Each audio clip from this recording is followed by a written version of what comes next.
Well, welcome to a very special mobile show of Totally Radical Mixtape Podcast. Guess what? We're actually sitting next to each other. This is old school raw footage.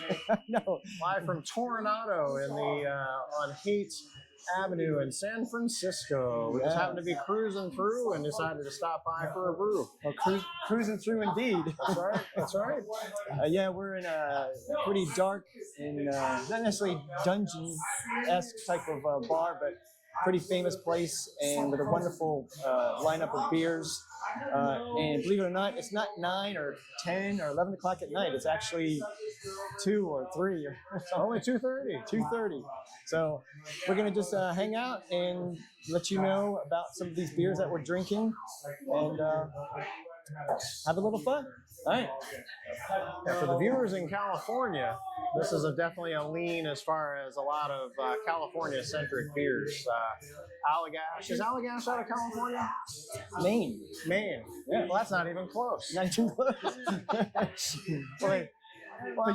But you're having a Russian River. I am having a Russian River, which is a California beer. But this is the Damnation, which is kind of a lighter offering in the Russian River lineup. They're obviously famous for their Pliny the Elder series and some of those types. But this is one as we're sort of treating today as a marathon, not so much as a sprint. And it's 2:30 in the afternoon. We got a long way to go. But this Damnation, it's sort of a some banana notes in there, a little bit of citrus, not too over the top, but definitely one for again early afternoon type of play, or if you've been running the streets, this is a good refreshing beer. But what do you got on tap today? Well, speaking of running through the streets, this is exactly what I did to get here. This is what we do for our audience. That's right, we do it so you don't have to. But I had a Pilsner from Wondrous, which is an interesting brewery that last time I rated one or critiqued one was during our podcast, Life in 16 Ounces. And it has an interesting background, which I'll probably share on the screen. But right now I switched over to a brown ale because, as I mentioned in show 9, I love brown ales. Yeah. This is a Sante Adairius Old Ghosts. And so far, pretty good. Speaking of old ghosts, one of my main Allagash beers that I had earlier was their Haunted House, which is a good seasonal 6.66 ABV offering, a black lager. I don't know how they got it right on 6.66. That's devilishly I had precise. one more grain. Right. Add one more. Right. Just pour it in just a little bit more. But yeah, that was a winner.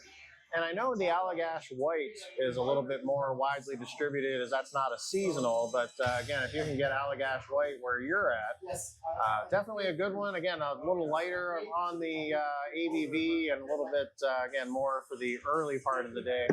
But so far, again, home run beers here. It's a great place for those folks that watched from Baltimore back in the day. It kind of has the feel of an old Fells Point bar, covered in stickers, cash only, sort of a certain vibe to it. And if you hear in the background, before we get copyright infringed, we're rocking out to Tool. Just a great CD jukebox that's 3 for $1, 7 for $2. I mean, how can you beat that? So we've really been hammering the jukebox here, annoying the locals as much as we can, just trying to influence people and make friends. But that's what we do on the podcast, I think. It's true. Coming up is Wilson Phillips. Wilson Phillips, Rob Zombie compilation. They did the duet. They did a duet. And then next, we're going to be having some church beers with Justin Bieber. Yes. And so join us. Pray hands. Right. But gorgeous day in San Francisco, about 66 degrees out, just sort of borderline. Do I wear a jacket? Do I not wear a jacket? That kind of shit. But oh yeah, and look, speaking of wearing, look at the merch. Oh, snap. So, and if anyone is ever interested, we can generate these shirts. You see the AI art that we always promote on Facebook. So if you ever decided that you had to have one of these shirts, we will put whatever custom art that you want on the back of it for the low price of $25 plus shipping. So let us know if you're ever interested in something. But don't act just yet. For just 4 payments of $19.99. That's right. That's right. You can also Pinhead actually approved this latex style. He did. He did. So yeah.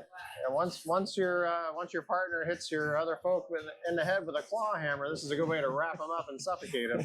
Be quick, folks, because supplies won't last. That's right. That's right. We'll do it customized for you. All right. Cheers. We'll see you in a bit. Yep. We're back. We're on. It was a split second for you, but it's been 5. No, I'm just kidding. 5 hours. We've progressed on to our next set of beers. We've gone dark. Well, I was already dark, but he went dark. Way dark. All right. What do you got? So I have an Armistice Hearse Lady Porter, which is a smoked marshmallow porter, inspired by a lady in 1871 in Quebec who rode around her town in a hearse. I don't think it had anything to do with the beer, but she was just riding around in the hearse, hanging back in the casket, kind of just looking at everybody's reactions. And again, it's 1871, so we're not driving real fast, but the horses apparently were. But this beer is fantastic. This is my 4th sampling of the day, and this already is a cut above what we've drank earlier. But you gave your Allagash Haunted House one. The Haunted House is a 4.6. This may be a 4.8. This one has got a lot of flavor layers to it, but ABV? Did I miss that part? This is you have to look that one up real quick. While he looks that up, I'll go with mine, which is Moonlight Boney Fingers, which is a dark lager. Moonlight. I know they do Death and Taxes. Their location escapes me, but it'll be on the screen for your viewing enjoyment.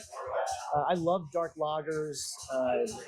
The German version would be like a Schwarzbier, but when you talk Schwarzbier dark lager, you're mixing with like a chocolate sweetness, toffee, roasty. You can separate all those by doing certain changes into it, but it changes the style from a dark lager to a Schwarzbier to a dark mild, for instance, in England. But this is not dark mild. This is pretty heavy, and it's quite good.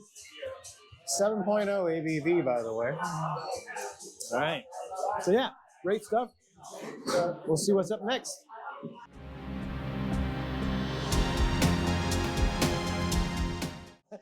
Blinded by the light. Blinded by the light.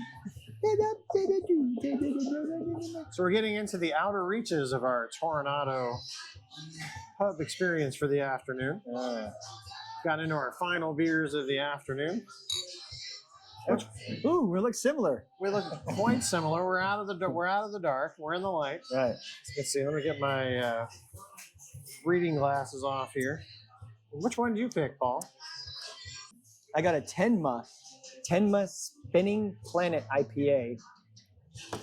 I'll toss up all the information on the screen. I wanted to pick something while I'm here that I can't get at home. No clue. I've never heard of these people. Matter of fact, I don't even know if they were people that actually brewed this. Might be aliens for all that matter. It's possible. But if they did, damn good job. And I'm involved with another Russian river beer, the Pliny the Elder, which pretty much has been the gold standard of... Yeah, Vinny thanks you, by the way. Yeah. The Pliny's, honestly, I wasn't in on the early iterations of the Pliny. I learned about them later on in life and realized that how many different variations and all the different the double dry hopped and all the other stuff that they had to offer. But triple dry hopped. Triple dry. But the taste profile, it's an 8%er. So it's like an imperial IPA, I guess is what you want to call it, I guess in its proper sense as far as what its label is. But yeah, these are just good, refreshing beers that catch up with you after a while. Oh, yeah. No, I mean, it's solid. I'm not going to touch them. I've had them before, but I'm never going to talk shit about them because they're solid. They're made beautifully. They have such freshness about them, and when you drink them, you go, I'm not even feeling the 8%. Or if you get the elder, or no, the younger. The younger. If you get the younger, it doesn't taste like an 11%. It just that's the beauty of what they're capable of pulling. And every other place, if you can't pull off a triple IPA that of an 11 that has that smoothness, don't do it. That's right. Don't even try. The Russian River is always gold standard though when it comes to any of these. It's good. It's solid. So yeah, great place. If you have a chance, coming to San Francisco, visit the Haight Street area, Toronado. Yeah, Toronado. That's right, and enjoy some crazy ass beer. Make sure you bring cash. Yep, cash only. So bring a hundo because you're gonna need it. And some music for the jukebox. All right. Best CD jukebox in history. 3 plays for $1. All right. We'll catch you next time on maybe another mystery location for Totally Radical Mixtape Podcast. Enjoy, folks. We'll see you next time.